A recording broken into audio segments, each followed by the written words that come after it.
안녕하세요. 오늘은 행복이란 무엇인가 철학적 관점에서 말씀드리고자 합니다. 어떻게 하면 행복을 얻을 수 있을까요? 또 행복이란 무엇일까요? 이것에 대해서 말씀드리고자 합니다. 그 전에 탈무드에 나오는 하나의 일화를 소개해 드리고자 합니다. 한 가난한 남자가 랍비를 찾아가서 집이 너무 좁은데 아이들이 깨깨거리고 바깥 마당에서는 산양과 닭들이 너무 시끄러워서 괴롭다고 말했습니다. 그러자 랍비가 산양을 집 안으로 들여놓고 닭들도 모두 집 안으로 들여놓으시오라고 말했습니다. 다음날 남자가 랍비를 급히 찾아와 최악입니다. 너무 괴롭습니다. 그러자 랍비가 산양과 닭을 이제 모두 바깥으로 내놓으시오라고 했습니다. 웬일인지 그 남자는 그날 이후에 그의 얼굴이 너무 밝고 만족스러운 빛이었습니다. 랍비를 찾아가기 전과 현재 그 남자의 상황의 차이는 무엇일까요? 변한 것이 아무것도 없죠. 아이들, 산양, 닭 모두 그대로입니다. 단지 자신의 상황을 바라보는 그 남자의 눈이 바뀌었을 뿐입니다. 그의 눈이 긍정적으로 바뀐 것이죠. 철학이 반드시 행복을 주는 것은 아니라고 앞서서 말씀드렸습니다. 이 시간에는 행복이란 무엇인가, 어떻게 하면 행복을 얻을 수 있는가를 논하고자 합니다. 우선 행복이란 마음의 상태이며 무엇보다도 마음속의 평화와 만족감인 것입니다. 고대의 철학자 에피쿠로스는 행복을 잔잔한 호수와 같은 마음의 상태라고 했습니다. 그렇기 때문에 재산 또는 명예가 행복이란 말은 엄밀히 따져보면 문법에 맞지 않습니다. 재산과 명예가 행복감의 열쇠라고 바꾸면 문제가 없을 것입니다. 저는 행복의 두 가지 조건이 있다고 봅니다. 첫째, 재산과 명예, 우정과 같은 물질적, 외적 조건이 있으며, 둘째로 정신적, 내적 조건으로서 세상을 바라보는 긍정적인 관점이 있습니다. 굶지 않고 먹고 살 만큼의 재산은 건강을 보장해주고 안정감, 그리고 행복의 필수 조건입니다. 풍부한 재산이 엄청난 기쁨과 행복을 준다는 것은 사실입니다. 그럼에도 행복의 조건으로서 재산이 전부가 아님을 저는 밝히고자 합니다. 과연 모든 부자들이 늘 뛸듯이 기쁘고 행복할까요? 아닙니다. 부자들도 가난한 자들과 마찬가지로 재산을 더 가지기를 갈망하며 여전히 불만족입니다. 그들의 가족, 친구 등 인간관계가 나빠서 불행할 수도 있습니다. 물질적 조건은 인간을 인생 내내 지속적으로 행복하게 만들지는 못합니다. 행복에는 물질과 더불어 반드시 정신적, 내적 조건이 추가되어야만 합니다. 인간은 과연 물질만으로 행복할 수 있을까요? 인간은 누구나 보다 만족한 삶, 행복한 삶을 갈구합니다. 그런데 행복의 조건은 무엇인가요?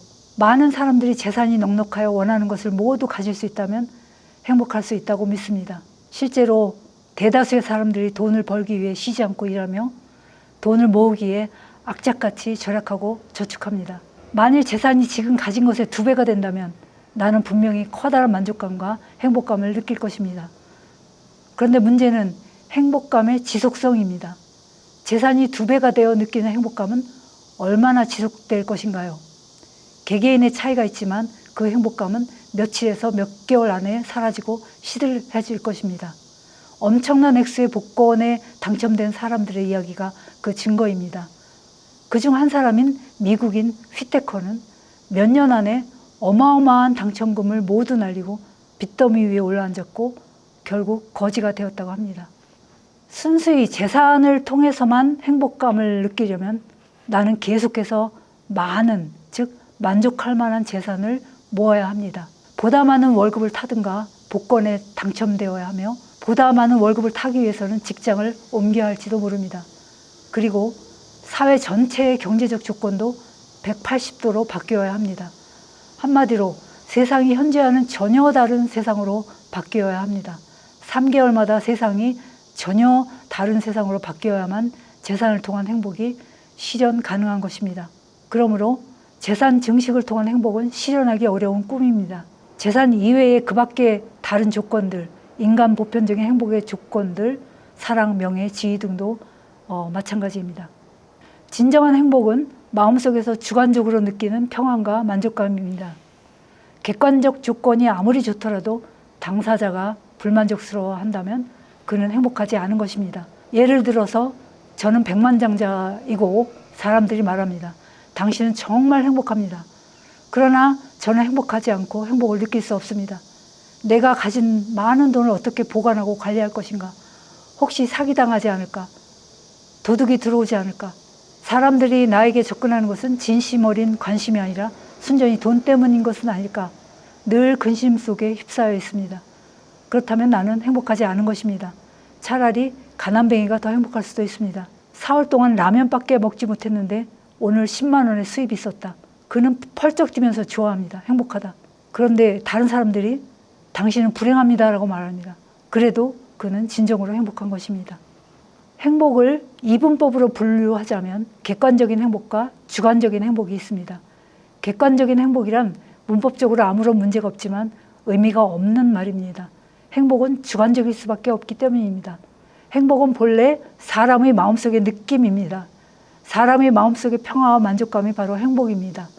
행복은 원래 주관적 느낌 상태이며 행복이 주어지려면 바로 주관적인 관점이 바뀌어야 합니다.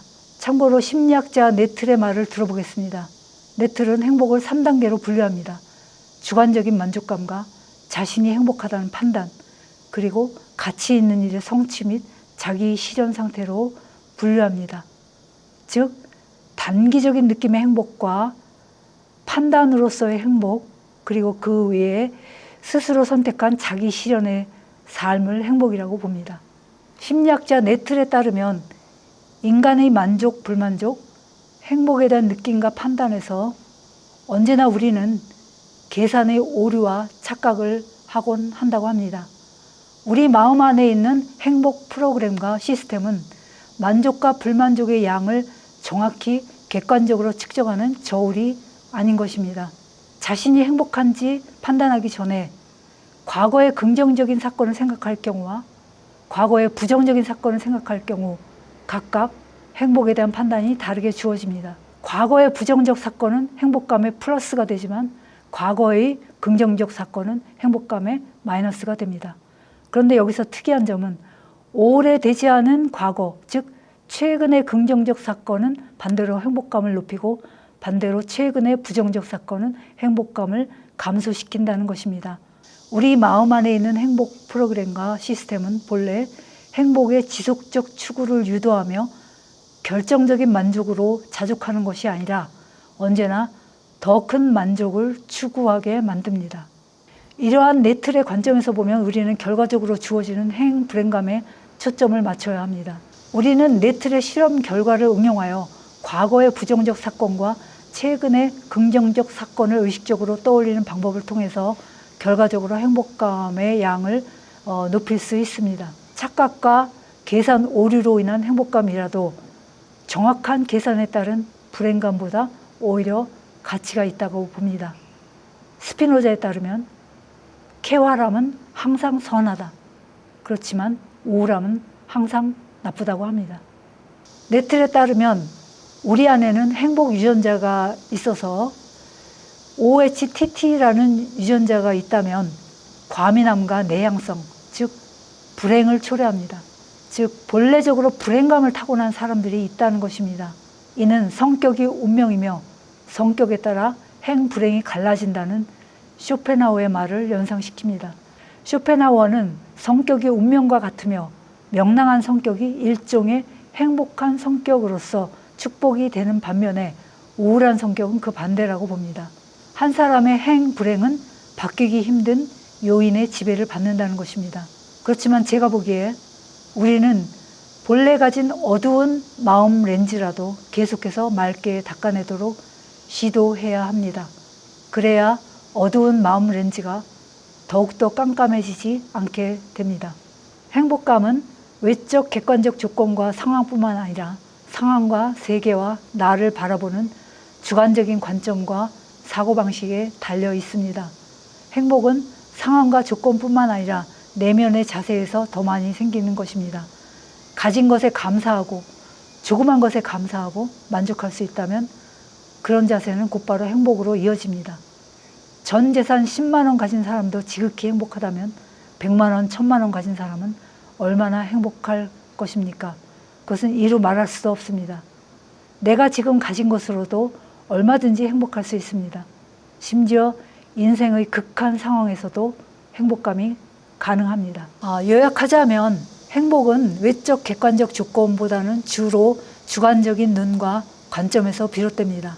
아리스토텔레스는 행복을 기대량 분의 충족량이라고 정의했습니다. 기대, 즉 주관적 바람이 적을수록 행복감이 증가합니다. 흔히 기대가 클수록 실망이 크다고들 합니다. 우리가 어떻게 마음먹는가, 어떻게 사물을 바라보는가에 따라서 느낌이 달라집니다. 성과에 따라서 만족, 불만족이 달라지는 것이 아니라 우리 마음가짐에 따라서 만족할 수도 있고 그렇지 않을 수도 있습니다. 아주 건강한 한 사람이 여기 있습니다. 그리고 사지를 못 쓰는 사람이 있습니다. 전자가 후자보다 당연히 행복해야 하는데 실제로는 그렇지 않습니다. 전자는 자신이 가진 귀중한 건강에 대해서 무감각하고 당연시합니다. 반면에 후자는 오로지 자신이 살아있음에 감사합니다. 입으로 붓질을 하고 그림을 그릴 수 있음에 감사합니다. 밝은 사고는 마음을 밝게 할 뿐만 아니라 바라는 목표의 달성에 도움이 됩니다. 긍정적인 마음, 잘 될 것이라는 믿음, 그리고 좋은 상상이 그대로 이루어집니다. 두뇌가 모든 자원을 동원해서 불가능을 가능으로 만드는 것입니다. 나쁜 상상과 기대도 마찬가지로 가능도 불가능으로 만드는 것입니다. 인생은 짧습니다. 그리고 삶의 여정이 더 나쁜 방향으로 갈 수도 있고 더 악화될 수도 있습니다. 그러기 전에 우리는 행복의 방법과 행복한 사고의 습관을 터득해야 합니다. 즉 긍정적인 사고 습관이죠. 지금 한시라도 빨리 행복감을 느껴야 합니다. 좀 더 시간이 지나면 내가 바라지 않는 구렁텅이에 빠질 수도 있고 그때 가면 지금이 행복했었다고 뒤늦게 깨달을 수도 있습니다. 그때 가서 비로소 과거에 왜 행복을 느끼지 못했는가, 얼마나 어리석었는가 후회할 수도 있습니다. 자신이 살던 섬이 마음에 들지 않아 섬을 떠난 노인은 나중에 그 섬이 유토피아라는 말을 듣고 말합니다. 그 섬에 사는 동안에 나는 왜 그 사실을 몰랐지? 떠나고 나서야 그 사실을 알게 되다니. 그 섬이 그토록 아름다운 곳이란 걸 진작에 알았더라면 좀 더 그것을 누리며 살았을 것을. 과거를 되돌아보면 아주 많은 것들이 좋고 아름다웠다는 것을 뒤늦게 깨닫게 됩니다. 불리한 상황에서 느끼는 행복감조차도 결코 어리석은 것이 아닙니다. 행복감으로 인해 내 인생이 더욱 활기차게 되고 내가 하는 일을 더욱더 열심히 효과적으로 잘했기 때문입니다. 우리는 모두 행복할 권리가 있고 의무가 있습니다. 단 한 번밖에 없는 지금의 인생인데 잘못된 어두운 인생관으로 자신을 불행에 빠지도록 내버려 두는 것은 잘못입니다. 행복하라는 권유와 명령은 당장 따르기는 힘들지만 충분한 근거가 있습니다. 지금 행복하십시오, 여러분. 그렇지 않다면 여러분은 영원히 행복할 수 없을 것입니다. 여러분은 더 늦기 전에 행복하십시오. 그러지 않는다면 나중에 후회하게 될 것입니다. 행복할 수 있도록 지금 당장 여러분의 생각을 바꾸십시오. 달콤한 음악과 좋은 음식에 도취되어 잠시 고통을 망각하고 행복한 것도 좋지만 언제라도 행복할 수 있도록 세상을 내다보는 여러분의 영혼의 눈을 갈아 끼우십시오. 긍정적인 눈으로, 밝게 보는 마음으로, 조그만 것에 만족하고 감사할 수 있는 마음으로 바꾸십시오. 행복이란 멀리 있는 것이 아니라 우리 손안에 있는 것이라고 드발은 말합니다. 행복이란 밖에서 찾는 것이 아니라 자신의 내면에서 발견하는 것입니다. 행복이란 아무 문제도 없는 상태가 아니라 문제가 있는 상태에서도 행복을 느끼는 것입니다. 세상이 문제가 아니라 세상을 보는 당신의 자세가 문제인 것입니다. 세상 만사 뜻대로 되지 않는다고 불평하며 살 수도 있고 세상은 아름다운 곳이라고 감사하며 살 수도 있습니다. 미래에 행복해지기 위해서는 지금 행복해야만 합니다. 지금 행복하지 않는다면 나중에도 행복할 수 없습니다. 지금 주변에 있는 아름답고 좋은 것들을 보지 못한다면 미래에 아무리 많은 돈과 사랑과 성공과 명예를 얻는다고 해도 보이지 않을 것입니다. 문제는 어떤 시각으로 세상을 바라보느냐에 달려 있습니다. 여러분의 선택에 달려 있습니다. 행복해질 것인가? 불행해질 것인가? 세상을 긍정적으로 바라보는 눈만 있다면 원칙적으로 우리는 언제든지 행복할 수 있습니다. 반대로 그런 눈이 없다면 우리가 아무리 성공한다 해도 어두운 마음 렌즈에 비친 성공은 어두운 색깔일 것이며 따라서 우리는 여전히 불행할 것입니다. 지금까지 제 이야기가 흥미로우셨다면 구독과 좋아요 부탁드립니다. 감사합니다.